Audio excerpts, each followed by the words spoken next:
Je pense que les chaussures, c'est un petit peu comme les parfums. C'est-à-dire que tout le monde peut en faire. N'importe quel créateur, couturier ou fabricant de costumes ou autre fait des parfums. Mais c'est pas un parfumeur. Les parfumeurs, on les connaît, on sait qui c'est. Alors il y en a des nouveaux, il y en a des jeunes, il y a une jeune garde et tout. Mais on les connaît. Et c'est un métier à part entière. Fabricant de chaussures, c'est pareil. On peut acheter un costume Hugo Boss et des chaussures Hugo Boss. Génial. Mais Hugo Boss, il va les faire fabriquer par une usine ou quelqu'un. Donc moi, je préfère m'orienter vers des marques qui ont une histoire, souvent plus que séculaire, et qui maîtrisent leur outil de travail, ont créé des formes, sont spécialistes de tout ça.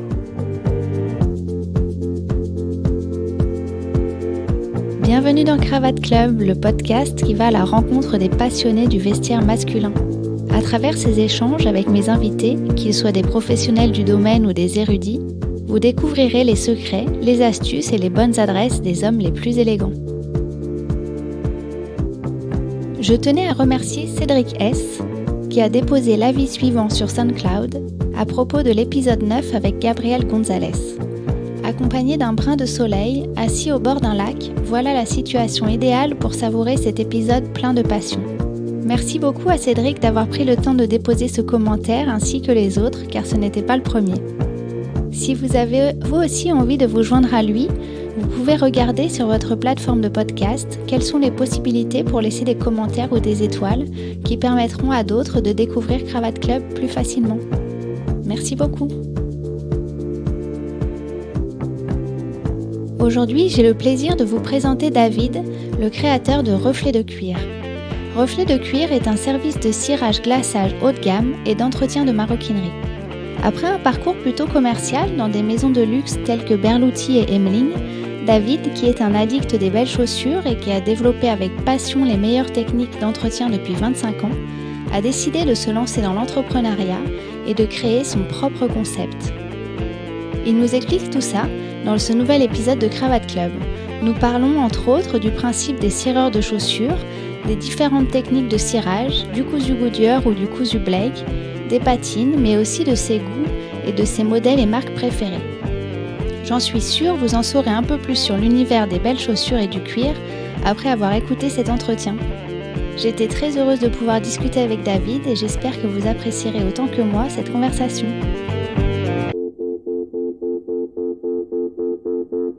Bonjour David. Bonjour. Bienvenue dans Cravate Club. J'aimerais te présenter. Tu as créé Reflets de Cuir. C'est une entreprise que tu gères toi tout seul. Absolument. Est-ce que tu veux nous expliquer ce que c'est exactement ? Donc c'est une petite société que j'ai créée il y a 1 an maintenant et qui a plusieurs facettes. La première et la plus importante étant les animations en entreprise et en boutique, principalement, sur le thème du cirage et de l'embellissement des cuirs et des chaussures en particulier. Voilà, donc les animations, c'est quelque chose qui prend beaucoup de mon temps et qui ont une vocation un petit peu haut de gamme, donc je les fais dans des maisons plutôt de luxe. Ça, c'est un volet de l'entreprise. Le deuxième volet par lequel j'ai commencé, c'est l'entretien de chaussures et de maroquinerie pour les particuliers, clientèle privée. Donc c'est ce par quoi j'ai commencé parce que j'avais un petit peu de réseau. Donc voilà, ça s'est fait un petit peu tout seul dès le départ. Et donc c'est l'idée que le client n'ait rien à faire. Je vais le rencontrer au pied de chez lui ou du lieu de travail où il veut. Et je prends les chaussures ou les sacs qu'il a à me donner et je m'en occupe à 360 degrés. Et je lui rapporte. Donc c'est ça mon point fort, c'est que je me déplace au client. Et le client n'a même pas à aller là où on sait qu'il ne va pas, c'est-à-dire en cordonnerie, se déplacer pour beaucoup de mes clients qui sont très occupés. J'ai des avocats, j'ai des chefs d'entreprise. C'est des gens qui n'ont pas le temps ni de glacer leurs chaussures et de cirer leurs chaussures chez eux, et encore moins de se déplacer pour les entretenir. Voilà. Et quel a été ton parcours pour en arriver à créer cette société, En fait, mon projet ? parcours, c'est un parcours empirique parce que je suis passionné de chaussures depuis toujours. Donc, on ne peut pas forcément parler de parcours. J'ai travaillé dans le milieu de la chaussure, dans des belles maisons, et j'ai travaillé dans l'horlogerie. Et l'horlogerie et la chaussure étant deux passions d'hommes assez qui cohabitent pas mal, j'ai connu une clientèle comme ça qui était passionnée, amoureuse de tout ça. Et donc j'ai côtoyé ces gens-là et c'est peu à peu le projet qui m'est venu, sachant que l'idée directrice de ce que j'ai fait, c'était de vivre un petit peu de ma passion et de plus forcément travailler pour des grosses boîtes, des grosses structures, parce que j'avais envie d'être justement entrepreneur. Donc ça m'est venu comme ça, et puis je me suis dit ce que je fais pour les amis et pour les copains et depuis tant d'années, autant le faire pour des clients et le faire pour essayer de gagner ma vie. D'accord. Et cette passion pour les chaussures, elle t'est venue comment Ben j'en sais rien. T'en sais rien comme ça t'est tombé dessus J'en ai aucune idée. quand t'étais petit? Je dois avoir un ancêtre cordonnier ou tanneur ou bottier, j'en sais rien. Mais j'ai toujours aimé le cuir, j'ai toujours aimé les chaussures. Et voilà, depuis très très longtemps maintenant. D'accord. Et tu travaillais pour quelles enseignes tu faisais quoi exactement Alors j'ai eu pas mal d'expériences professionnelles, mais les plus importantes, c'était Berluti, donc pendant 5 ans, rue Marbeuf, donc ce qu'on appelle le flagship, c'est-à-dire la boutique principale de la maison. Ensuite, au bout de 5 ans, je suis parti dans l'horlogerie, donc j'ai rejoint le groupe Richemont. Et là, j'ai fait 3 marques horlogères pendant 10 ans chez le groupe Richemont, Panerai, IWC et Baume et Mercier. Et après ça, je suis retourné dans la chaussure, dans une maison qui s'appelle Hemling, où j'ai fait 1 an et demi. Et c'est de chez Hemling, donc en poste, que j'ai eu l'idée de monter mon concept. Voilà, c'est le gros de mon parcours, sachant qu'avant, il y avait eu d'autres expériences aussi, mais qui sont moins importantes. Donc vraiment, c'est ça Mais qui a t'es plutôt fait... du côté commercial que... Ouais, absolument. Ouais, d'accord. Ah oui, oui, c'était dans la vente, poste de responsable commercial, directeur commercial, brand manager, tout ça, c'est des postes opérationnels, de gestion d'équipe et de gestion de réseau, surtout de points de vente. Parce que j'aime beaucoup et la vente et le contact client, bien évidemment. Donc c'est pour ça aussi que je fais ce que je fais maintenant. C'est parce que je rencontre des personnes et on échange beaucoup et j'essaye de transmettre un petit peu ce que je sais. Et puis j'essaye de m'enrichir de ce que les gens peuvent m'apporter. Voilà, c'est cet échange-là qui me plaît bien et avec pour thématique la chaussure, le cuir et la maroquinerie. Et alors du coup, tout ce qui est entretien des chaussures, glaçage, cirage, t'as appris un peu sur le tas ou c'est toi? J'ai appris complètement Ouais. par moi-même, Par de toi-même. manière empirique. Voilà, c'est des choses que j'ai perfectionnées avec le temps. J'ai côtoyé chez Berluti des coloristes, dans d'autres milieux des gens qui sont dans ce métier-là, sachant qu'il n'y en a pas beaucoup, beaucoup. Et c'est justement pour ça que je pense que ça fonctionne, c'est parce que j'ai mes méthodes très particulières, j'ai mon concept vraiment où j'essaye de cultiver une singularité, parce que c'est très important. Et aussi, on n'est pas tant que ça à faire ce métier, alors que par exemple aux US, dans toutes les gares, enfin à New York par Oui, c'est exemple, vrai. dans les gares, dans les hôtels, il y a des cireurs, C'est vrai. Il y a même au Portugal ou en les Espagne. fauteuils, Ouais, ils viennent... voilà, c'est c'est vrai, sur j'ai déjà vu fauteuil. ça. Bon, c'est autre chose, même en Angleterre aussi, à Londres, je pense. Mais c'est vrai que en France, c'est peu courant. Mais à ton avis, pourquoi c'est peu courant?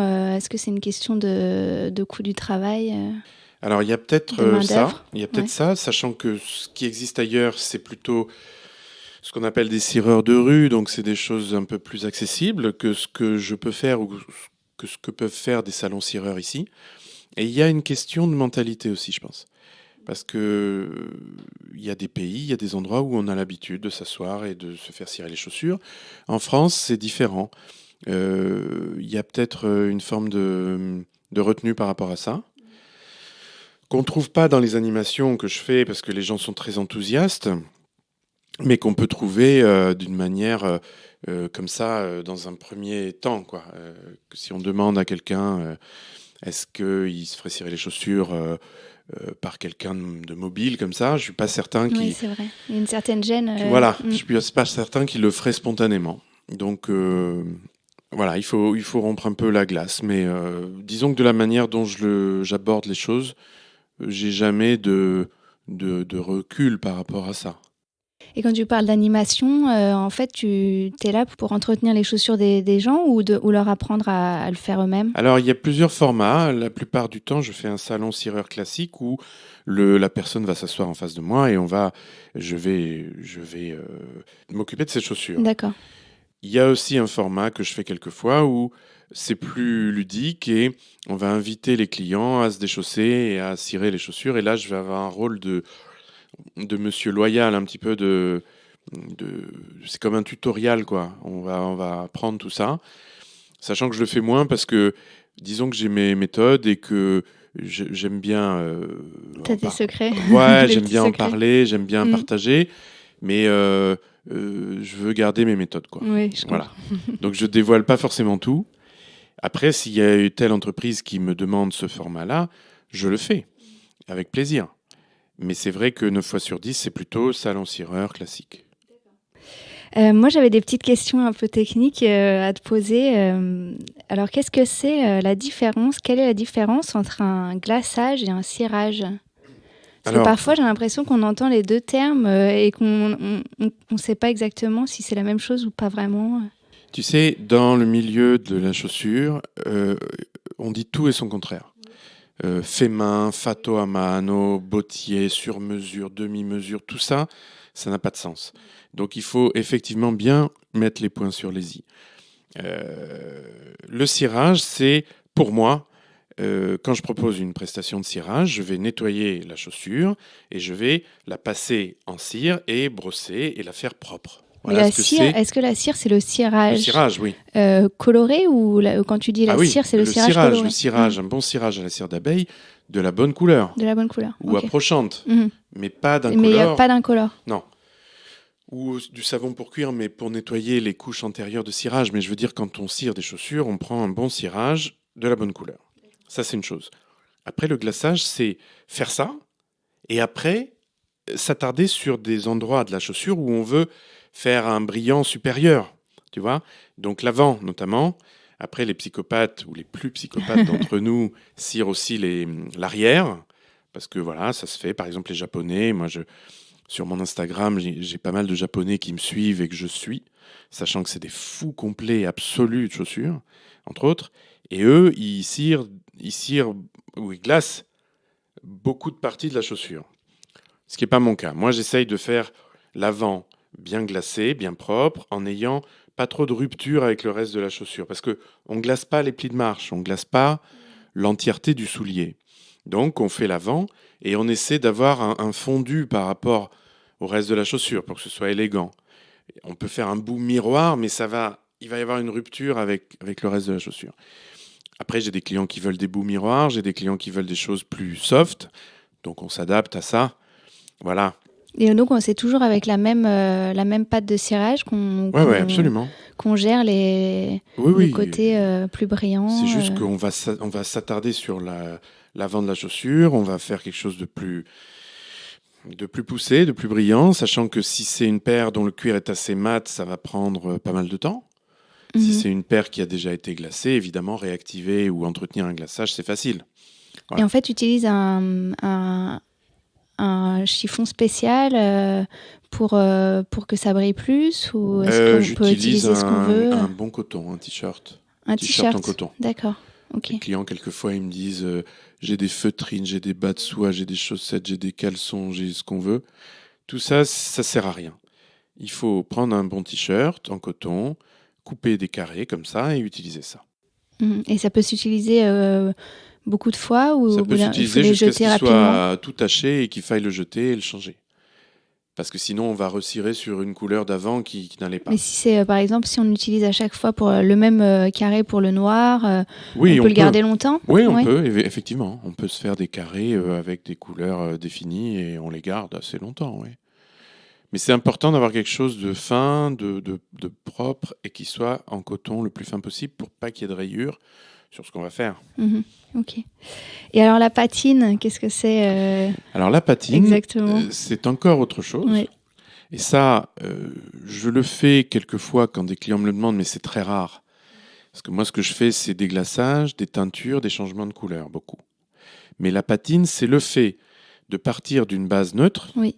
En fait, on voit de plus en plus des bottiers qui vendent des chaussures, des souliers. À patiner.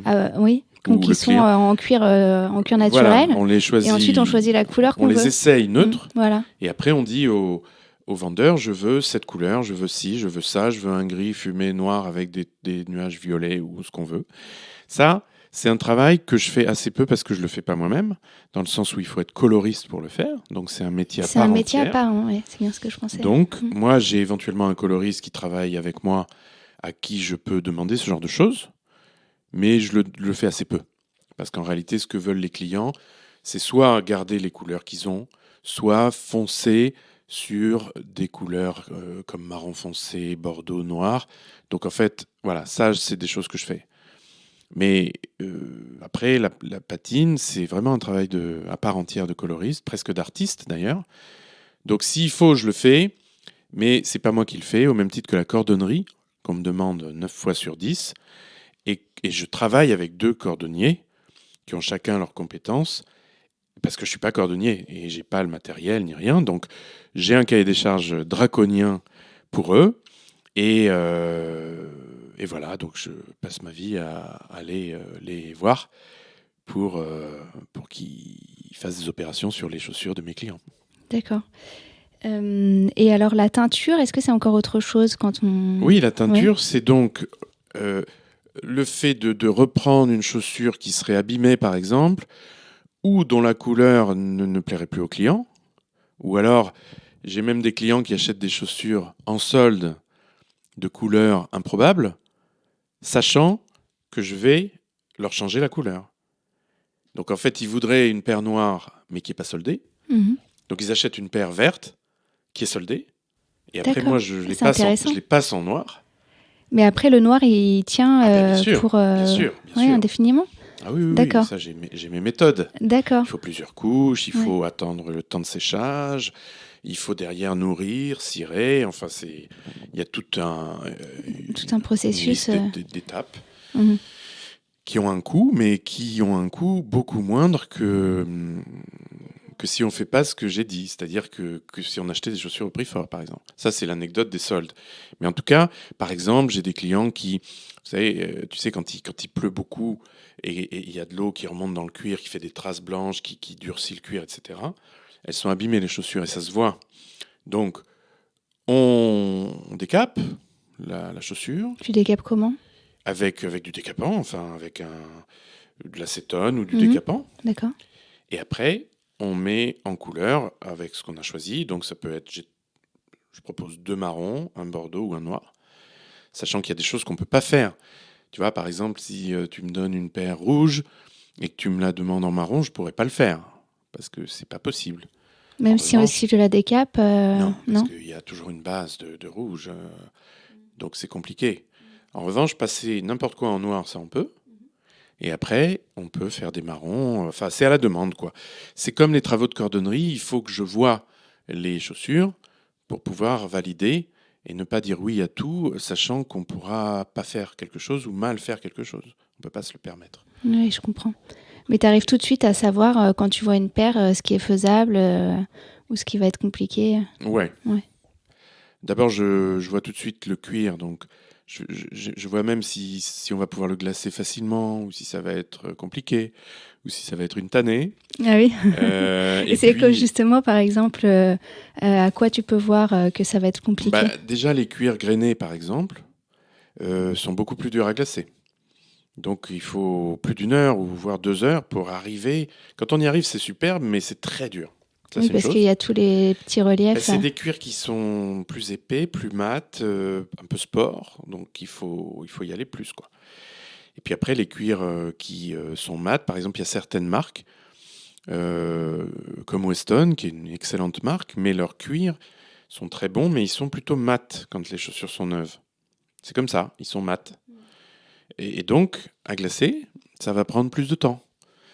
Les anglaises, par contre, comme Loeb ou Edward Green, ou même peut-être Crockett Jones, ça va être plus rapide. Les italiennes aussi, en général, c'est pas trop long, les italiennes. Alors évidemment, les Berluti, le cuir, il est fait pour être travaillé. Ou d'autres marques, comme quand tu disais qu'il y a de plus en plus de marques qui s'y mettent, c'est vrai que les marques qui font des glaçages et qui font des patines pour le client, bah évidemment, c'est fait pour. Donc c'est pas très compliqué. Mais est-ce que les patines, au bout d'un moment, il faut les refaire? Alors Berluti, par exemple, propose une deuxième patine offerte. C'est-à-dire qu'on fait la première, on la porte une dizaine de fois, par exemple, et on retourne là pour confirmer la patine, ou c'est le moment de dire je voudrais un peu plus de nuages, je voudrais plus foncé, finalement ça me plaît pas, je voudrais elles sont grises, je voudrais qu'on les passe en noir, des choses comme ça. D'autres marques, je ne sais pas trop, mais en principe, une patine, ça peut se retravailler, puisqu'à la base, c'était fait pour ça et que le cuir était fait pour ça. Donc c'est plus facile. En revanche, si un client me donne une paire noire en box et me dit je veux des transparences de gris, ou je veux qu'elles soient marron foncé, là, je ne vais pas les prendre, parce que ça ne va pas être possible, c'est trop difficile. Oui, je comprends. D'accord. Et alors, pour quelqu'un qui voudrait se mettre à entretenir ses chaussures correctement, est-ce que tu aurais le minimum de matériel à conseiller? Ah bah, c'est très simple. Un t-shirt donc pour les chiffons, on l'a dit. On jette tout le reste, hein, les feutrines, les trucs. Du bon cirage à la cire d'abeille. Tu as une marque à conseiller peut-être? Il y a Saphir, qui est le numéro 1 mondial. Il y a une petite marque qui s'appelle A. Mullard, avec laquelle je travaille moi. Des gens très sympathiques. C'est une marque assez ancienne qu'on peut trouver au bon marché, qui fait des très bons produits. Après, il y a une autre marque que je connais qui s'appelle Famaco. Eux, ils sont spécialistes un petit peu des couleurs, donc je pense qu'ils ont une palette de couleurs très très importante. Donc si on a des chaussures jaunes, je pense qu'on peut arriver à trouver de la crème jaune ou du cirage jaune avec eux. Voilà, donc il faut un bon cirage, qui sente bon la cire d'abeille, voilà. On va éviter, je ne citerai pas de marque, mais on va éviter les cirages de supermarché, qui peuvent faire briller, mais qui sont non pas à la cire d'abeille, mais plutôt aux hydrocarbures, et qui sentent d'ailleurs le pétrole, quoi. Et ça, et puis alors le pire du pire, c'est les bouts éponges, les cirages un peu liquides comme ça, avec un bout éponge, qu'on va appliquer pour faire briller, mais qui sont abominables parce qu'ils déposent une pellicule sur le cuir, ils l'étouffent complètement, et en fait, ils bouchent le cuir, quoi, ils l'abîment. Quelquefois, j'ai des chaussures à reprendre de clients qui tiennent à leurs chaussures, mais qui ont mis ce genre de produit, notamment ceux qui voyagent énormément et qui n'ont pas forcément le choix. Et il faut tout décaper, il faut enlever toute la pellicule antérieure, et quelquefois d'ailleurs, on retrouve une couleur qui est différente de celle qu'on reçoit au départ. Voilà, donc bon chiffon, bon cirage. Après, des brosses en crin de cheval, des choses qu'on peut acheter en droguerie ou chez les bons cordonniers. Et puis, une brosse à dents pour les bords de semelle qui sont très poussiéreux. Donc, on va mettre un petit peu de cirage sur la brosse à dents et on va faire le tour de la semelle avec. Alors, petit conseil, ne plus se brosser les dents après qu'on ait fait ça. Sinon, ça fera un peu Jacouille la fripouille au niveau de la dentition. Et un peu d'eau. Donc, c'est que des choses naturelles. De l'eau qui va fluidifier un petit peu le cirage, qui est pâteux par lui-même, et qui va aider à faire briller. Et au niveau de la quantité de cirage, est-ce que tu conseilles par exemple le moins possible. Un tout petit peu? Le moins possible. Oui, parce que ça peut parce que vite... plus on en met, plus on va avoir du mal à l'enlever. Plus on en met, plus le glaçage sera fastidieux, voire difficile. Donc, mieux vaut faire petit à petit. Voilà, plusieurs sessions, plusieurs couches, que vouloir en mettre trop. Alors, ça, c'est une chose. Donc ça, c'est pour faire briller les chaussures. Mais pour les nourrir et les repigmenter, il faut de la crème nourrissante, quoi. Donc ça, c'est en pot de verre. Alors là aussi, Saphir en fait, les meilleures marques en font. Et ça va être pour vraiment nourrir en profondeur le soulier. Et il faut donc alterner la crème et le cirage. Sachant qu'on peut faire un crémage, après on les porte et on les cire 2-3 fois et on refait un crémage. On n'est pas obligé de le faire une fois sur deux, ni en même temps d'ailleurs. Hein, il vaut mieux espacer. Moyennant quoi, elles seront et nourries et brillantes. Parce que les gens qui n'utilisent que le cirage, ça suffit pas. Ça peut assécher le cuir. Donc c'est pas bon. Et ça, les gens ne le savent pas. Moi, j'ai des clients qui me disent, mais je comprends pas, elles sont entretenues, je les cire tout le temps. Oui, mais à n'utiliser que du cirage, ça va pas, ça suffit pas. Et est-ce que quand on a justement un cuir qui est devenu un peu un aspect un peu craquelé parce qu'il a vieilli et qu'on s'en est mal occupé, si on remet de la crème régulièrement, est-ce qu'il peut retrouver un aspect acceptable Absolument. petit à petit? Ouais. Oui, même quelquefois, alors ça oui, donc la réponse est oui. Et puis quelquefois j'ai des chaussures, notamment les chaussures italiennes, qui ont très peu de débordants de semelles. Et donc l'avant tape énormément dans les coins de table, dans les canapés, dans les chaises, etc. Et donc, avec les bons produits, on refait l'avant comme ça, qui est blanchi, qui est vraiment abîmé, on le refait. Et sur mon Instagram, encore une fois, je fais des avant-après, Mhm. où Ouais, je j'ai vu, montre c'est super. l'état assez atroce des chaussures qu'on peut me donner, encore que c'est pas si courant que ça, mais c'est vrai que quelquefois, on m'en donne des en très mauvais état. Et l'après, où j'ai essayé de le remettre à neuf, quoi. Et ça se fait, c'est du travail, mais ça peut se faire, ça peut se faire. Après, quand le cuir est déchiré et que le morceau de cuir a sauté, donc là, il y a deux choses où on peut rien faire. C'est quand il manque du cuir, on peut masquer, mais il y aura toujours ça. Et quand le cuir est percé aussi sur les côtés, à cause de la pluie, à cause de la vieillesse, on peut rien faire. Donc on peut encore une fois nourrir et masquer au maximum. Mais là, il y a un moment donné où quand c'est percé de partout, il est temps de se dire au revoir et de racheter une nouvelle paire. D'accord. Parce que quelquefois, il y a des chaussures qui sont tellement solides au niveau de la semelle, par exemple, notamment les chaussures anglaises, qui sont cousues Goodyear, qu'on les ressemelle 2 à 3 fois. Ça veut dire quoi, cousu Goodyear? Je te coupe. Alors ça, En fait, il y a deux cousus principaux Oui. dans ce qu'on peut acheter. Il y a le cousu Blake qui est, en gros, Oui. la semelle qui est directement cousue à l'empeigne, c'est-à-dire à la chaussure. Tu n'as pas d'intermédiaire. Donc, c'est plus souple, c'est plus fin, c'est plus léger, mais ça va être compliqué à ressemeler. Alors que le cousu Goodyear, entre la semelle extérieure de marche et l'empeigne, tu as une bande de cuir qu'on appelle la trépointe. Et la semelle extérieure, elle est cousue à la trépointe. Et la trépointe, elle est cousue au reste de la chaussure. Et il y a du liège au milieu pour assouplir, pour isoler, etc. Donc quand tu vas vouloir ressemeler, il faudra enlever ta semelle extérieure, refaire le liège au milieu et recoudre une nouvelle semelle à la trépointe. Et donc ça permet de faire 2 ou 3 ressemblages. Voire plus. Ah oui, mais Parce qu'à est-ce chaque qu'il y a fois, beaucoup de cordonniers qui savent faire ça? Bien Qui sûr, savent bien ressemer? sûr. Ah oui, Ouais, c'est vrai. ouais. Ils refont entièrement. C'est ce qu'on appelle le cousu Goodyear, D'accord. de Charles Goodyear, qui était un cordonnier qui a inventé ce procédé-là. Et le cousu Blake, ça doit être un monsieur qui s'appelle Blake. J'en sais un peu moins, mais en tout cas, techniquement, c'est ça. Et donc, quand tu as des chaussures en cousu Goodyear qui sont les plus solides, tu fais parfois 2 ou 3 remontages, donc ça peut être sur 15 ans. Et donc, quelquefois, la semelle, elle est plus costaud que le cuir. Parce qu'à un moment donné, la semelle est encore en bon état et tout, mais le cuir rend l'âme. Donc, même si... Alors, il y a des clients qui sont très attachés à leurs chaussures, donc ils continuent à les utiliser. Moi, c'est pas trop mon truc. Quand mes chaussures commencent à donner des signes de faiblesse, je les mets plus parce que j'aime pas. En plus, j'aime bien, par rapport à mon travail, avoir toujours des chaussures en bon état, d'aspect neuf. Voilà, c'est comme ça. Mais il y a des clients qui ont cet attachement-là et qui les terminent, qui vont jusqu'au bout de ce qu'il est possible de faire, quoi. D'accord. Et qu'est-ce que tu penses de l'imperméabilisant? J'en pense rien. T'en penses rien? Non. Prochaine question. Non, en fait, l'imperméabilisant, moi, je l'utilise sur des chaussures, ce qu'on appelle des chaussures en daim.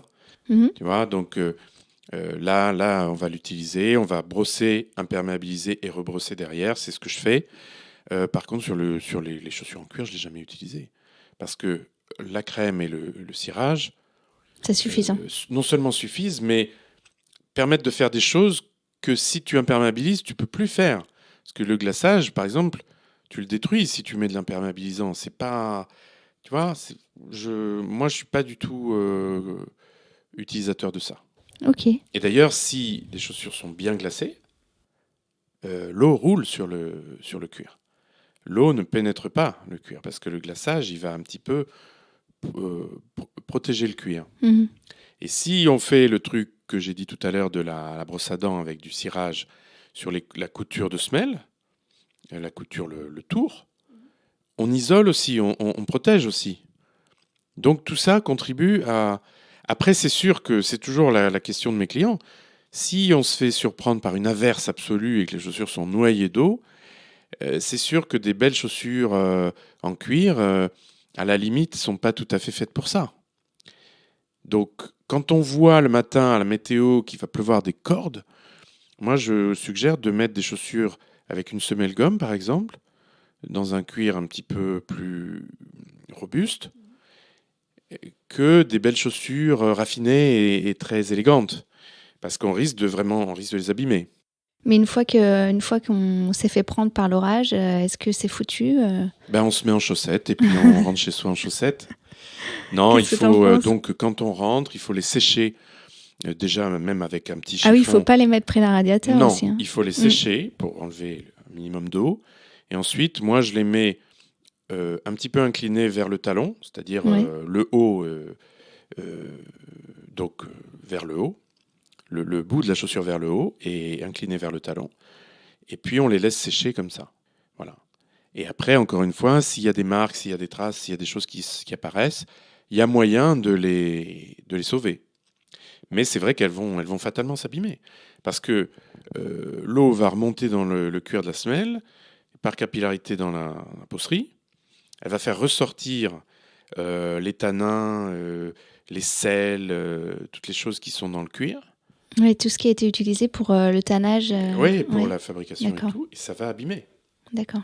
C'est pour ça qu'on trouve des traces blanches comme ça sur les cuirs, quand ils ont pris beaucoup d'eau. Donc après, voilà, il y a quelques méthodes pour s'en sortir, mais c'est pas évident. Je pense que les chaussures, c'est un petit peu comme les parfums. C'est-à-dire que tout le monde peut en faire. N'importe quel créateur, couturier ou fabricant de costumes ou autre fait des parfums. Mais c'est pas un parfumeur. Les parfumeurs, on les connaît, on sait qui c'est. Alors, il y en a des nouveaux, il y en a des jeunes, il y a une jeune garde et tout. Mais on les connaît. Et c'est un métier à part entière. Fabricant de chaussures, c'est pareil. On peut acheter un costume Hugo Boss et des chaussures Hugo Boss. Génial. Mais Hugo Boss, il va les faire fabriquer par une usine de quelqu'un. chaussures. Ouais. Donc, moi, je préfère m'orienter vers des marques qui ont une histoire, souvent plus que séculaire, et qui maîtrisent leur outil de travail, ont créé des formes, sont spécialistes de tout ça. Donc, on a... alors, moi, je suis très anglais dans mon style. Donc, j'aime bien John Loeb, j'aime bien Edward Green, qui pour moi est la meilleure marque qui soit. Edward Green, c'est en plus personne Edward connaît. Green, ça revient très souvent Ouais, quand je pas demande. beaucoup de monde connaît, donc c'est ça que Mm. j'aime bien. C'est le côté confidentiel. Crockett Jones, qui est une excellente marque, qui est très très très bien placée en termes de rapport qualité-prix. Très très Ça bonne aussi, marque. Souvent, j'ai des clients qui commencent plus bas avec Loading, avec Finsbury quelquefois, mais quand on commence dans la vraie belle chaussure, on peut très bien commencer par Crockett Jones. Voilà. Et puis voilà, ça c'est l'école anglaise. Weston est plutôt de l'école anglaise, même si c'est français et que Michel Perry, pendant plus de 15 ans, a créé des choses plus fines. Donc ils sont un peu à la frontière entre l'esprit français, le côté anglais par le Goodyear et une école un peu italienne d'élégance. Voilà. Tu reconnaîtrais si on posait 3 paires de souliers, la française, l'anglaise, Je reconnais toutes l'italienne. les chaussures. C'est vrai, tu reconnais Ouais. toutes les chaussures? C'est un jeu que j'ai. Alors, quelquefois, je me manque, mais c'est très rare. Et les clients adorent parce que je leur dis, bon, allez, venez, on va s'occuper des croquettes and Jones, allez, venez, on va s'occuper des Aubercy. Et ça les amuse parce que ils s'attendent pas. Oui. Et c'est vrai qu'avec c'est pas de la prétention, c'est vraiment un jeu. C'est qu'avec le temps, j'en ai Bah, quand on tellement est étudié, passionné aussi, vu, rêvé, regardé, chaussé et porté, que je les connais, quoi. Et je reconnais un peu les cuirs aussi. Et encore une fois, je vois tout de suite si ça va être un peu compliqué ou si ça va être plus facile. Donc voilà. Après, l'école italienne, il y a des sublimes marques, bien évidemment. Moi, c'est un petit peu moins mon truc. Pourquoi en fait? Parce que, Qu'est-ce on qu'ils en ont a de parlé tout à spécial? l'heure, c'est des montages qui sont plus légers, Mhm. moins de débordants, plus de finesse, plus de légèreté, des cuirs parfois plus souples, donc qui ont un peu moins de tenue. Moi, j'aime bien quand ça plisse pas. Des Quand ça, chaussures plus fines, peut-être dans l'ensemble, en dans fait. la forme générale. La Ouais. forme, la semelle, les cuirs. Mhm. Donc, disons que dans le temps, ça évolue d'une manière différente. Moi, j'aime bien quand ça plisse pas, quand ça bouge pas, quand ça peut rester 10 ans comme ça, sans bouger. Voilà. Mais il y a Aubercy, qui est une très jolie marque française, Mhm. mais qui a une petite fabrique en Italie. Berluti, évidemment, qui est pour beaucoup la mecque de la chaussure, avec des très belles formes, des très belles patines et beaucoup de confort, en tout cas. Et puis après, il y a Ferragamo, il y a d'autres marques très intéressantes. Dans le casual, je pense que c'est les Italiens les meilleurs. Donc on a Tod's, on a des marques comme ça. Todd, ah, d'accord. Tod's, c'est le mocassin à Non, je picot. croyais que c'était Tu sais. français. Non, Mais, non, Tod's, c'est italien. d'accord. Oui, c'est italien. Donc c'est vrai que dans le casual, ils savent faire. Alors que les Anglais, c'est pas trop leur truc, par exemple. Donc, je dirais que ça dépend de ce qu'on recherche. Tu vois, ça dépend vraiment. Si tu recherches une paire pour aller travailler tous les jours et qu'elle soit assez sobre parce que tu es dans la banque ou que il y a un dress code, par exemple, il y a des maisons, des banques où il y a vraiment un dress code, là, il faudra plutôt s'orienter vers l'inspiration anglaise, classique. Si tu peux te permettre d'être plus casual avec des chinos, avec une chemise sans cravate et tout, pourquoi pas des chaussures plus souples, des Tod's ou des choses plus casual. Voilà. Et est-ce que tu portes justement toi avec tes jeans et tes chemises sans cravate, tu portes tout type de chaussures ou Oui, tu te alors, limites à certains styles? non, je porte des chaussures assez habillées parce que j'aime bien, dans le sens où une paire chic, habillée, elle va, elle va bien terminer une silhouette et elle va même valoriser une silhouette jean et casual. C'est vraiment ce qu'on regarde, que ce soit les femmes ou les hommes. Donc j'aime bien faire un petit peu un contraste comme ça entre... Je suis souvent en jean parce que je peux me le permettre. Je suis pas dingue du costume.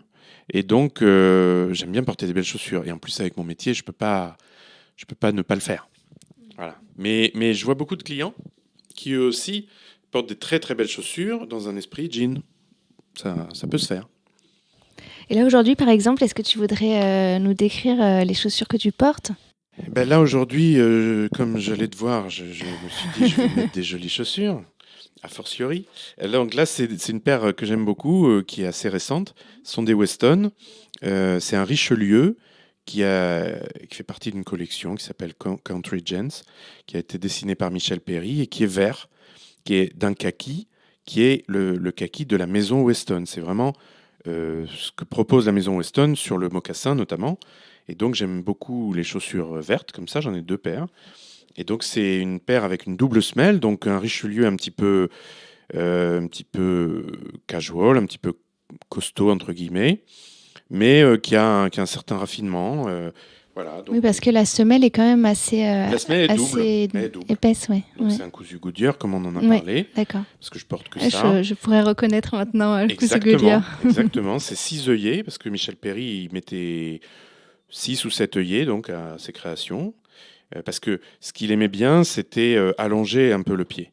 Et quand on allonge le pied, il faut que le lassage puisse descendre à un certain stade du pied pour qu'il y ait du maintien. Parce que sinon, il y a une zone de pli qui serait trop importante. Donc, il en tenait compte. Et voilà. Et Michel Perry, c'est le créateur de Weston? Non, c'est-à-dire que Michel Perry, c'est quelqu'un d'indépendant D'accord. qui a travaillé chez Weston de 2001 à 2018 comme directeur artistique. Donc il a gardé les grands classiques, mais il a aussi créé tout un tas de formes et de collections, mais la plupart du temps très très réussies, parce que c'est un génie. Mhm. D'accord. Et Je connaissais il pas a quitté la ce maison en monsieur. 2018 au profit d'Olivier Saillard, qui est le nouveau directeur artistique, qui lui est un historien de la mode. Donc une autre approche. Voilà. Mais Michel Perry, c'est un vrai bottier, un vrai formier, un vrai dessinateur de chaussures, qui a sa propre marque et qui maintenant il a s'occupe aussi de. sa marque. Ouais, il a sa marque et il s'occupe de François Pinet maintenant. Donc la maison François Pinet, qui est dans le même groupe que Weston. Je voulais savoir si, à ton avis, certaines chaussures étaient difficiles à porter, plus difficiles à mixer avec certaines tenues. Est-ce qu'il y a des choses où il faut y aller petit à petit Alors, il y a. Certains modèles plutôt. Ouais, alors on fait comme on veut, en fait.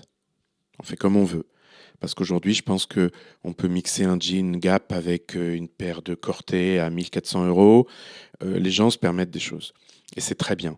Mais c'est vrai qu'il y a certaines choses que la morale réprouve, comme par exemple le derby noir. Le derby est sport, et un derby noir, pour certains, en tout cas, c'est un peu une hérésie.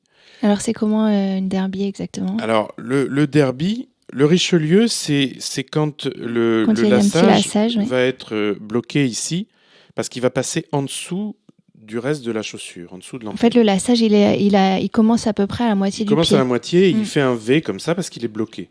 Alors que le derby, les deux garants qui ont les lacets, Oui. ils vont être au-dessus de la chaussure.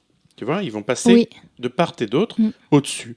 Ça veut dire que pour les gens qui ont un coup de pied très fort, il vaut mieux les derbies parce qu'on va pouvoir régler comme ça sans être bloqué par la base du lassage ici. Oui. Sinon, tu aurais un V énorme. Bon. Donc, il y a des gens qui ne peuvent chausser que les derbies. Ok.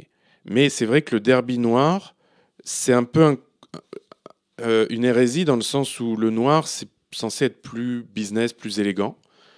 Donc, c'est un peu compliqué de porter un derby noir. Mais tout ça, c'est extrêmement futile, hein, parce qu'on peut le faire. Oui, après, c'est comme il y a des gens qui ne codes. porteraient pas un mocassin avec un costume. Alors que les Italiens, par exemple, ils vont porter des mocassins tout à fait, même des Tod's et des choses très casual avec un costume. Donc, à chacun ses règles. Moi, c'est vrai que j'ai quasiment aucun derby parce que j'aime pas ça. J'ai que des Richelieu. D'ailleurs, ma femme me dit, à chaque fois que j'achète une paire, elle me dit « Mais tu l'as déjà en 20 exemplaires ?» Je lui dis « Mais non, t'as rien compris, il y a une couture différente et puis il y a les perforations qui sont pas pareilles et tout. » Donc, elle me demande plus, en fait, elle s'intéresse plus parce qu'elle en a marre. Elle en a marre. Mais c'est vrai que j'ai pas de derby, j'aime pas ça. Après, il y a des gens, encore une fois, qui ont un coup de pied très fort, qui ne chaussent que des mocassins. Le mocassin Weston, par exemple, est extraordinaire parce qu'il a 7 largeurs par demi-pointure. Donc on parle quasiment... C'est presque du sur-mesure, ouais. Tu ne peux pas ne pas le chausser. Et donc il y a des gens qui ont le coup de pied très fort, qui ont besoin de ça. Voilà. Donc voilà, après, moi, alors, il y a un truc que je déteste, mais ça, encore une fois, c'est moi, c'est les lacets de couleur. Tu vois, des gars qui ont une paire noire avec des lacets turquoise pour faire fun, ou des lacets rouges, ou des choses comme ça, en fait, j'y arrive pas. Je peux pas. Et tu trouves pas ça drôle, en fait? Non, c'est pas fun du tout. Et est-ce que c'est fun de mettre des chaussettes de couleur? Alors, les chaussettes, il y a un grand débat entre est-ce que la chaussette doit être de la même couleur que le pantalon, ou le costume, et pas des chaussures. Les puristes disent ça. Hein. Et d'autres disent il faut assortir les chaussettes aux chaussures. Donc, si tu as des chaussures Bordeaux, tu mets des chaussettes Bordeaux. Là aussi, on fait comme on veut, mais moi, je trouve que c'est plus chic et plus discret si on a des chaussettes de la couleur de son pantalon. Voilà, ça se fond mieux. Ça se fond mieux. Après, il y a aussi des gens, et j'en suis quelquefois, quand je m'encanaille un peu, où on met des chaussettes un peu fun, quoi, un peu fantaisie. Il y a Gallo qui fait des choses à rayures, qui fait des choses magnifiques. Il y a plein de marques sympas, Paul Smith, qui fait des chaussettes sympas. Même chez Dédé, on peut trouver, ou chez... Mes chaussettes rouges, tu connais? Bien sûr, absolument. Et moi, je suis assez copain avec un fabricant de chaussettes italien qui s'appelle Di Carlo, qui fait des choses extraordinaires. Tissées différemment d'un côté comme de l'autre, réversibles, avec des matières extraordinaires. Donc là, on peut s'amuser. On peut s'amuser. Et surtout qu'elles soient hautes. Donc des mi-bas. Parce que les chaussettes courtes, fatalement, il y a un moment où on voit le mollet. Et c'est pas joli. C'est vrai. Voilà. Donc si on peut... Et pour une personne qui aurait des très grands pieds, est-ce qu'il y a des chaussures, des souliers, des formes à éviter? Ben, je pense que si on a des très grands pieds, il faut viser un petit peu de finesse. Parce que si tu choses du 46 et qu'en plus tu mets un triple semelle de notaire avec des fers encastrés qui claquent et un bout très rond, on va dire que tu as des fers à repasser au pied. C'est un peu... Donc, c'est comme si on est petit et qu'on met un costume croisé. C'est pas l'idéal parce que ça rapetisse encore plus. Donc, je pense que, voilà, pour les gens qui ont les pieds, qui ont une taille très grande de pied, moi, je privilégierais ce qu'on appelle les one cut, par exemple, c'est-à-dire les chaussures d'une pièce de peau. Donc, tout le monde en fait des one cut qui seraient à la fois, qui auraient une finesse et puis qui seraient discrets et sans fioriture pour pas forcément attirer l'œil dessus. Pour essayer de rendre Oui, qu'il y ait le moins de détails voilà. possible pour pas qu'on soit trop Voilà, ce serait mon attiré conseil. par... Oui. Ce serait mon conseil. D'accord. Et pour quelqu'un qui a des tout petits pieds, alors? Alors là, en revanche, il va falloir essayer d'allonger le pied au maximum. Donc, il y a des marques qui travaillent des formes qui allongent beaucoup le pied. Il y a Gérard Senet, par exemple, dont je ne suis pas dingue, mais il se trouve que c'est vraiment des formes qui allongent le pied. Il y a Santoni, qui est une très jolie maison, où on a vraiment une certaine élégance comme ça. Et il faudra, à mon sens, avoir un costume ou des pantalons qui sont assez slim pour justement s'affiner, et puis avoir des chaussures qui allongent un peu le pied, quitte à tricher un tout petit peu, pourquoi pas, pour que ça rentre bien, tout ça. D'accord. Je me demandais aussi, à ton avis, est-ce que quand on achète une paire, on doit avoir un peu mal au début, ou est-ce que ça c'est... Enfin, moi j'ai souvent entendu ça. Est-ce que c'est une légende? Est-ce qu'il faut tout de suite se sentir bien dans les chaussures? Absolument. En fait, je m'inscris en faux sur la théorie qui dit qu'il faut faire des chaussures. Pour moi, c'est vraiment une aberration, pour rester poli. C'est un truc de vendeur qui veut fourguer une paire. C'est bien ce que je pensais. Mais oui, parce que quand on achète une paire de prix, on parle de belles chaussures, évidemment, parce que si on achète des chaussures à 80 €, on accepte qu'elles durent 6 mois et qu'on ne soit pas au top du confort. Mais quand on parle de belles chaussures, d'un certain niveau, on met le prix, on doit être bien tout de suite. Mais être bien, ça ne veut pas dire être trop confortable. Moi, par exemple, dans mon cas, j'aime bien les chaussures qui sont très près du pied, très ajustées, parce que c'est la garantie qu'elles vont garder leur forme, elles vont pas plisser, elles vont rester comme elles sont, mais néanmoins confortables. Donc mais moi, est-ce qu'au début, du coup, t'as quand même un peu des cloques derrière? Non, pas du tout. Jamais. Jamais. Pourquoi? Parce que si on s'y connaît un tout petit peu et qu'on tombe sur un bon vendeur qui fait bien son travail, puisque la difficulté, c'est qu'on s'en remet au vendeur, comme avec un plombier. Donc si le plombier ou le vendeur de chaussures, il a envie de vendre son truc, il va le faire puisque nous, on lui fait confiance. Donc c'est la porte ouverte à certains abus, malheureusement. Mais quand on trouve un bon vendeur et qu'on connaît un peu ses pieds, ses goûts et si on a une sensibilité ou autre, il faut s'exprimer parce que à un moment donné dans l'essayage, c'est plus le vendeur, quoi qu'il en soit. C'est soi-même. Qu'est-ce qu'on ressent? Comment on se sent? Est-ce que ça nous va bien? Est-ce qu'on se sent bien? Et donc au niveau de l'arrière du pied, parce que moi c'est souvent là où j'ai un peu mal, quand on sent tout de suite en l'essayant qu'on a déjà mal à l'arrière du pied, ça veut dire que par exemple la chaussure elle est pas adaptée au niveau de la hauteur, que ça correspond pas à notre pied en Exactement. fait. C'est ça. Donc il faut rendre la paire au vendeur. Donc c'est qu'en fait ça n'ira jamais. Et ouais, il faut pas insister. Comme quelquefois il y a des chaussures qui sur le côté, au niveau de la malléole, ah oui, parce sont que là taillées aussi, trop haut. Gêner, Par exemple, chez Church, il y a un modèle que j'aime beaucoup qui s'appelle le Grafton, qui pour le coup est un derby historique. Et moi, je l'aime beaucoup, mais je n'ai jamais pu l'avoir parce que le côté extérieur est trop haut au niveau de la malléole et ça touche. Et ça fait un mal de chien. Bon. Donc, j'insiste pas. Au même titre que quand j'essaye une paire chez Green ou chez Weston et que ça va pas, ça plisse trop, il y a trop de hauteur, je me sens pas bien, eh ben, je ne donne pas suite. Mais c'est là que le vendeur doit intervenir en disant « Monsieur, cette forme n'est pas pour vous, laissez-moi vous proposer autre chose. » Parce que si le vendeur force pour qu'on l'achète, ou si le vendeur dit juste « Bon, bah tant pis, ça ne te va pas, salut », il n'est pas bon.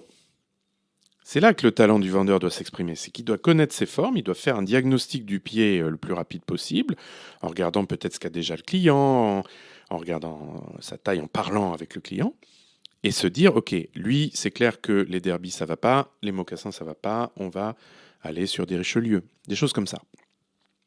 Donc si le vendeur fait bien son boulot, en résumé, on doit être bien chaussé. Et moi, à peu de choses près, parce qu'on a tous fait des erreurs, mais globalement, j'ai presque jamais été mal chaussé. Parce que j'en fais appel au vendeur pour m'éclairer, mais après, à un moment donné, c'est mon diagnostic. Donc il ne faut pas avoir peur de marcher devant la glace, de faire vraiment des pas, d'y aller, pour s'assurer que ça devrait aller. Après, certes, bon, il peut y avoir à la longue des choses qui font mal.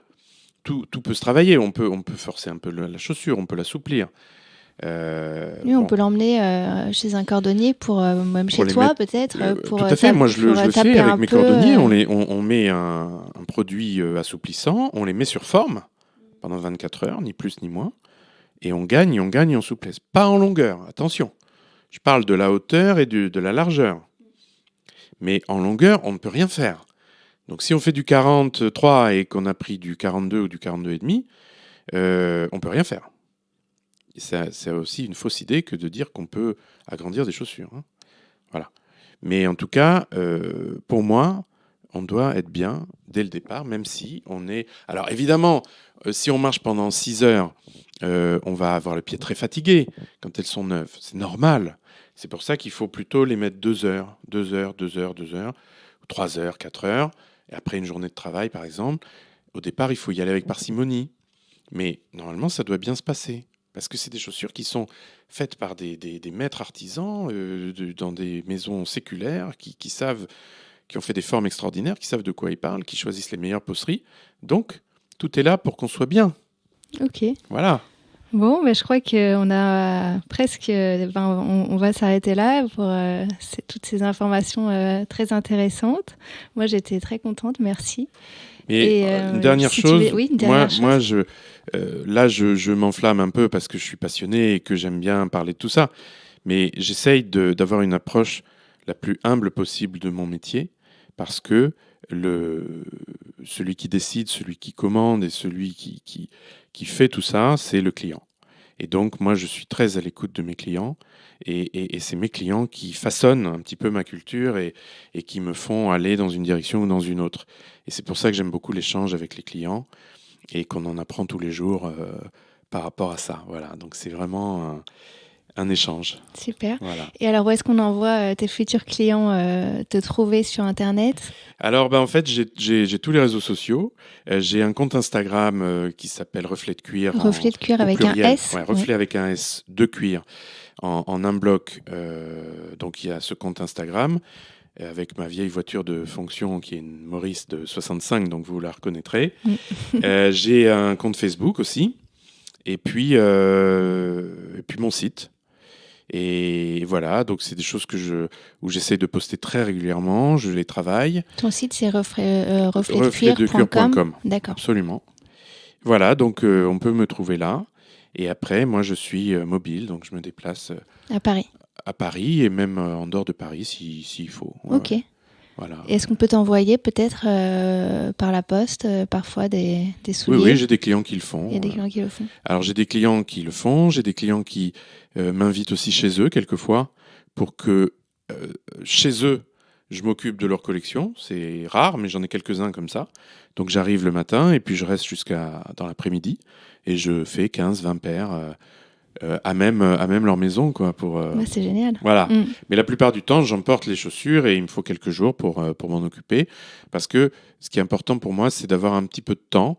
Enfin, je travaille vite par rapport aux marques de chaussures qui font des ressemblages en 6 semaines. Moi, c'est 10 jours. Mais je veux dire, il faut du temps. Il faut du temps pour bien faire les choses. Je ne suis pas dans le staccanovisme et dans dans la grande vitesse. Moi, je préfère prendre mon temps. Voilà. Génial, merci beaucoup, merci, à bientôt. Merci. Merci. Merci beaucoup d'avoir écouté Cravate Club. Si vous avez aimé cet épisode, n'hésitez pas à en parler autour de vous, à mettre des étoiles sur Apple Podcast, à laisser des commentaires ou des suggestions sur des sujets à aborder, des personnes à inviter, sur le compte Instagram de Atelier Minutie, MINU2SI, ou par email à jessica@minutie.com. Cela ne vous prendra que quelques instants et ça m'aidera beaucoup. Merci et à très vite pour un prochain épisode.